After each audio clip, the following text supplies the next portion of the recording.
بسم الله الرحمن الرحيم. Darussalam Mosque, Thorncliffe Park Drive, Toronto, Canada. Friday after 6th Taraweeh, 1st of December 2000. The Bayan is presented by Hazrat Maulana Mufti Saeed Ahmed Palanpuri Sahib Damad Barakatuhu. نحمده ونستعينه ونستغفره ونؤمن به ونتوكل عليه ونعوذ بالله من شرور أنفسنا ومن سيئات أعمالنا من يهده الله فلا مضل له ومن يضلله فلا هادي له ونشهد أن لا إله إلا الله وحده لا شريك له ونشهد أن سيدنا ومولانا وحبيبنا وشفيعنا محمدا عبده ورسوله أرسله إلى الناس كافة بشيرا ونذيرا وداعيا إلى الله بإذنه وسراجا منيرا صلى الله تعالى عليه وعلى آله وصحبه وبارك وسلم تسليما كثيرا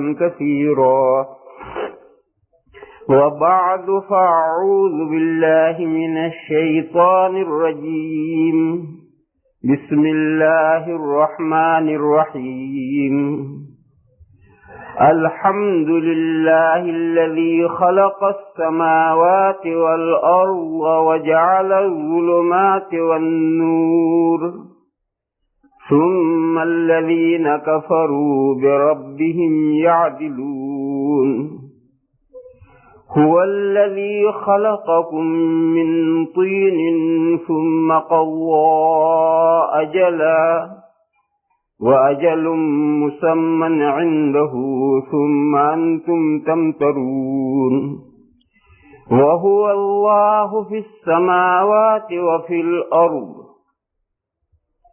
يعلم ما تسرون وما تعلنون يعلم سركم وجهركم يعلم سركم وجهركم ويعلم ما تكسبون صدق الله مولانا العظیم سبحان. یہ سورۃ الانعام کی ابتدائی 3 آیتیں اور یہ تینوں آیتیں توحید کے سلسلے میں شرک کی نفی، توحید کا اثبات، اس سلسلے میں یہ 3 آیتیں ہیں. اور یہ سورۃ الانعام پوری کی پوری توحید کے اور شرک کی نفی کے نہایت قیمتی مضامین سے بھری پڑی. لیکن افسوس کہ ہم لوگ قرآن کریم کو سمجھتے نہیں. پوری صورت اسی ایک موضوع پر ہے. اللہ ایک ہے، اس کا کوئی شریک نہیں، وہی ساری کائنات کا میں متصرف ہے، اس کے علاوہ کسی کا کوئی چیز چلنے والی نہیں. اور جو لوگ غیروں کو اللہ کے ساتھ خدائی میں شریک کرتے ہیں، ان کے بطلان کی یہ دلیل ہے اور یہ دلیل ہے، اور ساری صورت بھری پڑی ہے. کاش ہم اسے سمجھتے ہوتے. تو یہ اس صورت پاک کی شروع کی 3 آیتیں ہیں. ان آیات کے سلسلے میں عرض کروں گا. پہلے وہ بات جو کل میں نے ادھوری چھوڑی ہے اسے پوری کر لوں، اور اس سے نمٹوں تو پھر اس موضوع پر آؤں.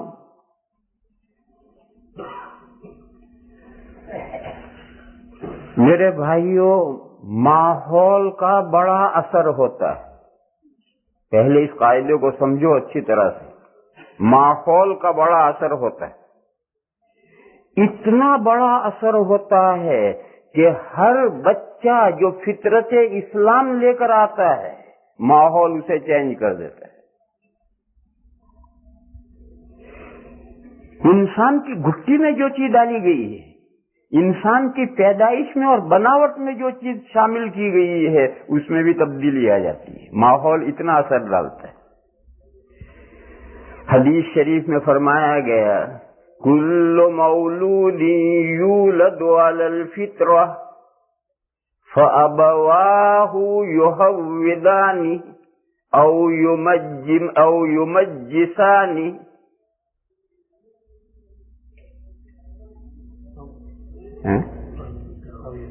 او ینصرانہ.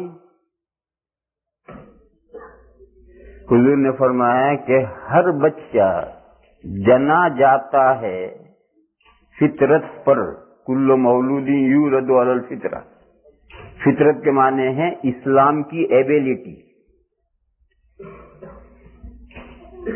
اس لیے کہ انسان اس دنیا میں آتا ہے اسلام کا سبق پڑھے ہوئے. اس لیے کہ انسان اس دنیا میں آتا ہے اللہ کی معرفت لے کر. وہ جو اللہ کی معرفت لے کر آتا ہے اسی کا نام فطرت ہے.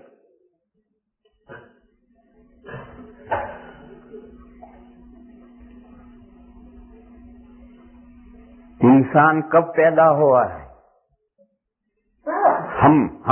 ہمارے اندر دو چیزیں ہیں، ایک ہماری باڈی ہے اور ایک ہمارے ایک باڈی کے اندر روح ہے. دو الگ الگ چیزیں. ماں کے پیٹ میں 5 مہینے تک باڈی ہوتی ہے، روح نہیں. پھر 5 مہینے کے بعد اس میں روح ڈالی جاتی. پھر آدمی مرتا ہے تو روح گئی اور لاش یہ چارپائی پر پڑی جس کو 3 دن کے بعد آپ حضرات یہاں دفن کرتے ہیں. 3 دن کے بعد کرتے ہیں؟ فوراً کرتے ہیں. اچھا، اللہ کا شکر ہے. ورنہ 3 دن سے تو برف خانے میں رکھی رہتی ہیں لاشیں ان ملکوں میں، اس کے بعد دفن کرنے کو ملتی ہیں. یہ تو اللہ کا شکر ہے کہ یہاں مسلمانوں کی تعداد بڑھ گئی تو احوال ٹھیک ہوئے. یہ جو لاش پڑی ہوئی ہے یہ کیا چیز ہے؟ یہ لاش ہے. یہ لاش عربی لفظ ہے، مخفف ہے لا شیء کا. نتھنگ، یہ کوئی چیز نہیں. اور فلاں صاحب تو پاس ہوئے، فلاں صاحب تو پاس ہوئے، گزری گیا. گجراتی میں کہتے ہیں گزری گیا. اردو میں کہتے ہیں انتقال ہو گئے. انتقال کے معنی انتقل من مکان الی مکان، ایک جگہ سے دوسری جگہ چلا گیا وہ تو. اور یہ پڑا ہے چارپائی پر. یہ کیا ہے؟ یہ لاش ہے. لاش ہے انہیں نتھنگ، کچھ بھی نہیں. تو دیکھو روح اور باڈی الگ ہو گئے. ماں کے پیٹ میں 5 مہینے تک باڈی تھی، روح نہیں آئی. پھر روح اس میں آتی. اور درمیان کا جو وقفہ ہے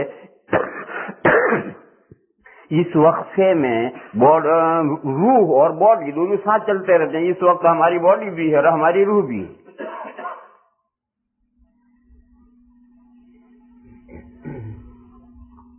اس باڈی کو ڈیل کرتی ہے یہ روح. اگر باڈی اتنی ہے کہ روح سے ڈیل کر سکے تو ٹھیک ہے، اور اگر آپ کا وزن خدا نہ کرے 200 کلو گرام ہو جائے تو آپ کی روح آپ کے جسم کو ڈیل نہیں کر سکے گی. پھر اب آپ چارپائی پر پڑے رہیں گے، اٹھ کر بیٹھ بھی نہیں سکتے. اگر کسی کا وزن 200 کلو ہو جائے وہ اٹھ کر بیٹھ بھی نہیں سکتا، چارپائی پڑا ہے. کیوں پڑا ہے؟ باڈی بھاری ہو گئی. روح میں اتنی طاقت نہیں ہے کہ اسے ہلا سکے ادھر سے ادھر. اسی لیے جس کا وزن بڑھ جاتا ہے اور پھر اس کو پریشانیاں لاحق ہوتی ہیں تو ڈاکٹر کیا کہتا ہے؟ وزن گھٹاؤ. وزن گھٹانے کا مشورہ کیوں دیتا ہے؟ روح اس باڈی کو ڈیل نہیں کر پاتی. یہ وزن گھٹاؤ گے تو ہی روح اس کو استعمال کر سکے گی صحیح طریقے سے. مجھے بتانا کیا ہے؟ بتانا یہ ہے کہ قیامت کے دن جو بدن ملے گا وہ 100 ہاتھ لمبا ہوگا. اور جب 100 ہاتھ لمبا ہوگا تو اتنا ہی موٹا تازہ بھی ہوگا. اگر اس وقت ہمارا جتنا بدن ہے ایسا ہی 100 ہاتھ کا ہو جائے تو ماچس کی تلی ہو گئی. تو اتنا موٹا تازہ ہوگا. ایک حدیث شریف میں ہے کہ کافر کی ایک ڈاڑھ احد پہاڑ جتنی بڑی ہوگی. جہنم میں جب کافر ڈالا جائے گا جلنے کے لیے تو اس کی ایک ڈاڑھ پہاڑ جتنی بڑی ہوگی. تو جب ایک ڈاڑھ تو 32 دانت اور ڈاڑھیں ہیں, کتنے پہاڑ منہ میں ہوں گے, اور سارا جسم کتنا بڑا ہوگا. اب یہ قیامت کو جو اتنا بڑا جسم دیا جائے گا, کیوں دیا جائے گا؟ یہ جسم جہنم کا عذاب سہارا نہیں سکتا, اور یہ جسم جنت کا ایک انگور, سارا ٹورنٹو مل کر جنت کا ایک انگور نہیں کھا سکتا. جنت میں ایک انگور اتنا بڑا ہے کہ سارے ٹورنٹو کے مسلمان اکٹھا ہو کر ایک انگور نہیں کھاتے, اور جنت میں تو پلیٹ کی پلیٹ اڑائے گا. تو اس جسم کے ساتھ کیسے اڑائے گا؟ اس لیے قیامت کے دن جو دوسرا جسم ملے گا وہ بڑا لمبا چوڑا ڈیل ڈول کا ملے گا کہ ایک پلیٹ میں 10 پلیٹ لاؤ انگور کی تو ابھی کھا جائے. اب اتنا بڑا جسم اور یہ ہلکی پھلکی روح اسے کیسے ڈیل کرے گی؟ اس لیے اللہ کا نظام یہ ہے کہ ایک وقت کے بعد میں روح جسم سے الگ ہو جاتی ہے, اور روح عالم برزخ میں جاتی ہے, اور اس کی ترقی ہوتی رہتی ہے, اس میں قوت اور طاقت پیدا ہوتی رہتی ہے. پوری برزخ کی زندگی میں روح پاورفل ہوتی جاتی ہے. اور یہ باڈی مٹی میں دے دی, یہ کہہ کر کہ منہا خلقناکم وفیہا نعیدکم ومنہا نخرجکم تارۃ اخری. اسی مٹی سے یہ باڈی بنائی تھی, اس باڈی کو پھر اسی مٹی کے حوالے کیا جا رہا ہے, مگر ہمیشہ کے لیے نہیں. منہا نخرجکم تارۃ اخری, ہمیں تم اس میں سے نکالیں گے ایک بار اور. یہ مٹی یہاں مل گئی, مٹی میں مٹی مل گئی. قیامت کے دن یہ مٹی پھر واپس اکٹھا کی جائے گی. ہمارے جسم کی مٹی جہاں جہاں اس کے اجزاء بکھرے ہوئے ہیں, اللہ تعالیٰ وہ سارے اجزاء اکٹھا کریں گے اور اس کا ریکنسٹرکشن کریں گے. نشأت ثانیہ ہوگی اس کی, اور اسی مٹی سے 100 ہاتھ کا جسم تیار ہوگا, نئی کوئی مٹی شامل نہیں ہوگی. اس وقت جو ہمارا بدن ہے, اس کی جو مٹی ہے, ہمارے بدن میں کتنی مٹی ہے؟ مشکل سے 300 گرام مٹی. یہ سر سے پیر تک ہم نظر آتے ہیں, اس میں مٹی کل 300 گرام ہے, اور بقیات اس میں پانی ہے, ہوا ہے, آگ ہے. وہ ہوا میں چلی گئی, پانی میں چلا گیا. تو یہ جو 300 گرام مٹی سے یہ جسم بنا ہوا ہے 5 فٹ کا, اسی 300 گرام مٹی سے 100 ہاتھ کا جسم بنے گا.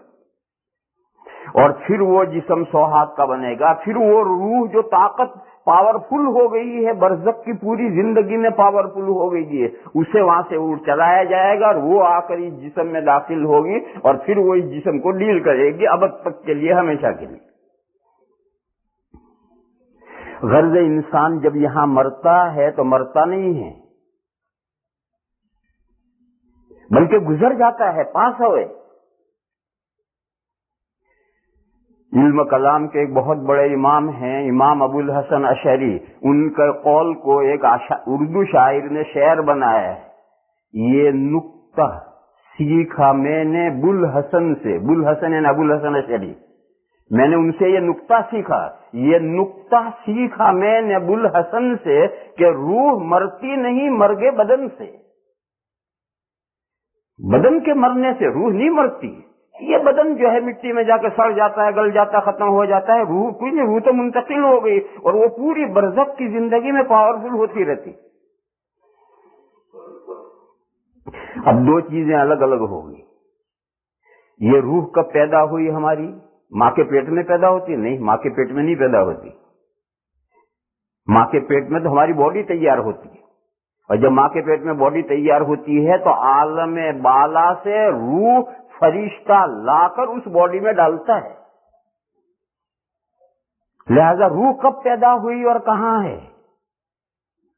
مختصر بیان اس کا یہ ہے کہ جب اللہ جل شانہ عما نوالہ نے حضرت آدم علیہ السلام کو پیدا کیا تو حدیث شریف میں ہے اور قرآن کریم میں بھی ہے, کل وہ آیتیں پڑھی جائیں گی, آئندہ کل وہ آیتیں پڑھی جائیں گی سورہ اعراف میں, قرآن کریم میں بھی ہے اور حدیث شریف میں بھی اس کی تفصیل ہے کہ اللہ تعالی نے اپنی قدرت کا ہاتھ حضرت آدم علیہ السلام کی دائیں پشت پر پھیرا تو ان کی وہ تمام اولاد قیامت تک جو نیک اولاد مومن اولاد پیدا ہونی ہے وہ ساری اولاد نکل آئی.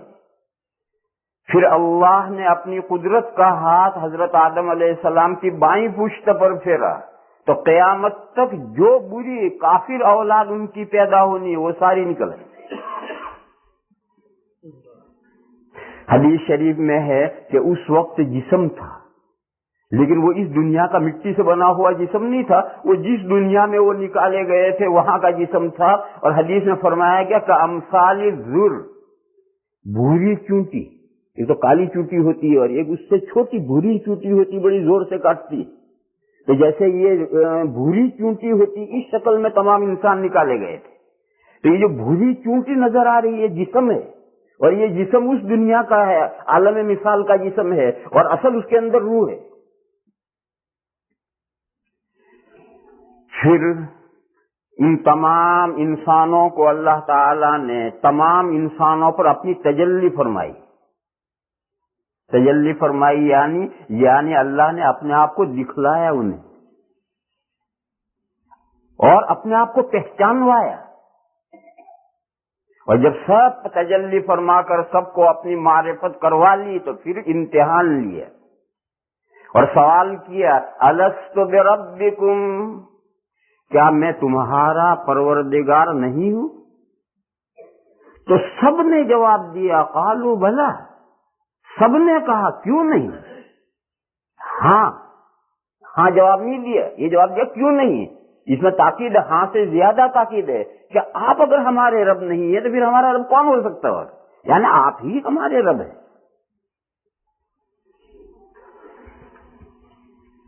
پھر حدیث شریف میں ہے کہ یہ ساری روحیں جو آدم علیہ السلام کی پشت سے نکلی ہیں وہ پھر واپس آدم علیہ السلام کی پشت میں داخل کر دی گئی؟ نہیں، واپس داخل نہیں کی گئی، بلکہ یہ تمام روحیں ایک ورلڈ ہے، ایک دنیا ہے جس دنیا کا نام ہے عالم ارواح، روحوں کی دنیا.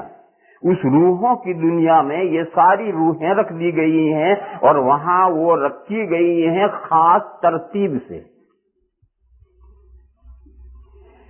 حدیث شریف میں فرمایا گیا الارواح جنود مجندہ فما تعارف منها ائتلف وما تناکر منها اختلف.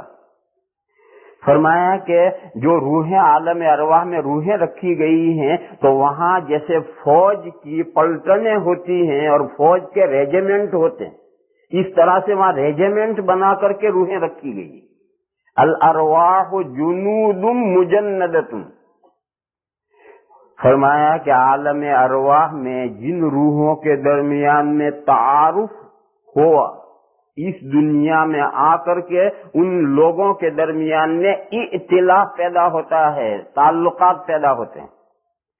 اور عالم ارواح میں جن روحوں کے درمیان میں اوپراپن پیدا ہوا، تناکر رہا، اس دنیا میں آنے کے بعد میں اختلاف پیدا ہو جاتے ہیں. آپ دیکھتے ہیں ایک ماں کے پیٹ سے دو بچے پیدا ہوئے ہیں، یہ دو بھائی ایک دوسرے کی جان کے دشمن ہوتے ہیں کسی وجہ سے. اور ایک ایران کا ہے، ایک توران کا ہے، ایک چین کا ہے، ایک کینیڈا کا ہے. اتفاق سے کہیں سفر میں ملاقات ہوئی اور ایسی دوستی ہو جاتی ہے کہ جینے مرنے کا ساتھ، ایک ملاقات میں شیر و شکر ہو جاتے ہیں اور ایک ماں کے پیٹ سے پیدا ہو ایک دوسرے کو گلا کاٹتے. حضور نے فرمایا کہ یہ اس دنیا میں جو روحوں کے درمیان میں تعارف اور تناکر تھی اس کے اثرات مرتب ہوتے ہیں اس دنیا میں آ کر. اس حدیث شریف سے کیا سمجھ میں آیا ہے؟ اس حدیث شریف سے سمجھ میں آیا کہ روحیں یعنی تمام انسان پیدا کیے جا چکے ہیں. جب آدم علیہ السلام کو پیدا کیا گیا اس کے بعد فوراً اور ان سب کو اللہ نے اپنی معرفت کروائی ہے، اپنی پہچان کروائی ہے، ان کو تجلی فرما کر اپنے آپ کو دکھا کر اپنی پہچان کروائی. پھر امتحان لیا ہے اور 100% لوگ کامیاب ہوئے ہیں. سب نے اقرار کیا ہے کہ ہم نے آپ کو پہچان لیا، آپ ہی ہمارے رب ہیں. پھر وہ ساری روحیں عالم ارواح میں خاص ترتیب سے. پھر ادھر دنیا میں کیا ہوتا ہے؟ ادھر دنیا میں یہ ہوتا ہے کہ جب کسی انسان کے دنیا میں آنے کا وقت ہوتا ہے تو اللہ تعالیٰ اس کی باڈی تیار کرتے ہیں مٹی سے. مٹی سے کیسے تیار ہوتی ہے؟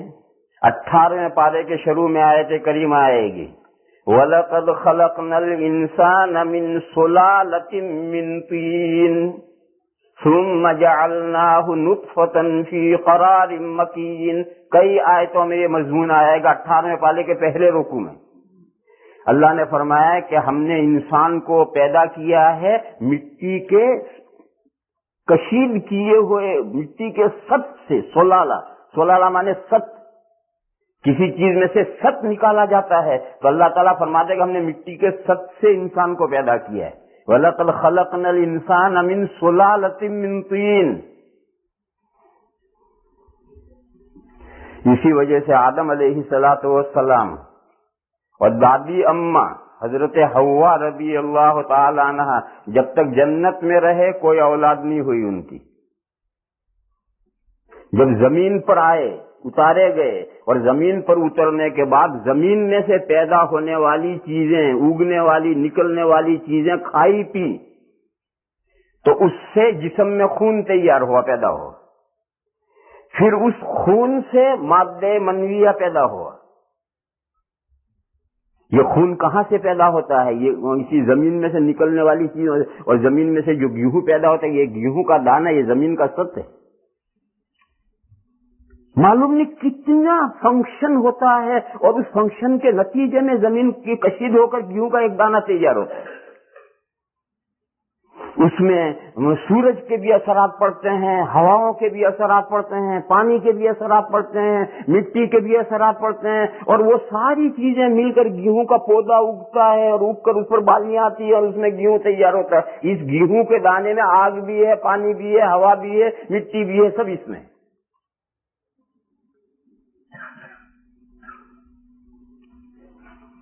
پھر وہ خون بنتا ہے، پھر اس خون میں سے مادہ بنتا ہے، پھر وہ مادہ ماں کے پیٹ میں پہنچتا ہے ایسی جگہ میں کہ اس سے زیادہ کوئی قرار کی جگہ نہیں.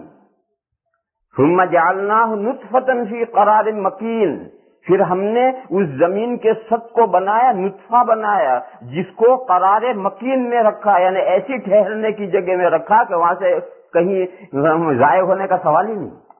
جب بچہ دانی میں نطفہ چلا گیا، بچہ دانی کا منہ بند، ختم قصہ. نہ باہر کی کوئی چیز اندر جا سکتی، نہ اندر کی کوئی چیز باہر آ سکتی. خیر، پھر اسی طرح سے آگے اسی 18ویں پارے کے شروع میں پوری تفصیل ہے کہ پھر وہ نطفہ کیا بنتا ہے، پھر وہ کیا بنتا ہے، پھر وہ کیا بنتا ہے، پھر وہ کیا بنتا ہے، ساری تفصیل ہے. یوں ہوتے ہوتے 5 مہینے میں ماں کے پیٹ میں باڈی تیار ہوئی. حدیث شریف میں ہے کہ اللہ تعالیٰ فرشتے کو حکم دیتے ہیں، اور وہ فرشتہ عالم ارواح سے وہ روح، جس روح کے لیے یہ باڈی تیار ہوئی ہے، وہ روح لا کر اس باڈی میں ڈال دیتا ہے. اور ماں کے پیٹ میں بچہ زندہ ہو گیا. رات کو عورت سوتی ہے، آپ حضرات کو تو تجربے نہیں ہیں، عورتوں کو تجربے ہیں. رات عورت سوتی ہے، اس کے پیٹ میں کوئی حرکت نہیں، اور صبح اٹھتی ہے تو بچہ گم رہا. کب زندہ ہو گیا، کب پیدا ہو، اللہ جانے کب. پوچھو عورتوں سے، رات سوئے گی، کوئی اس کے پیٹ میں حرکت نہیں ہے. کیوں؟ ابھی اس میں روح نہیں آئی، اور سو کے صبح اٹھی تو پیٹ میں بچہ گم رہا. تو اچانک وہ روح آتی ہے، جب اللہ کا حکم ہوتا ہے تو فرشتہ وہاں سے روح لا کر کے اس میں ڈالتا ہے. سورہ النجم میں ایک عجیب آیت ہے،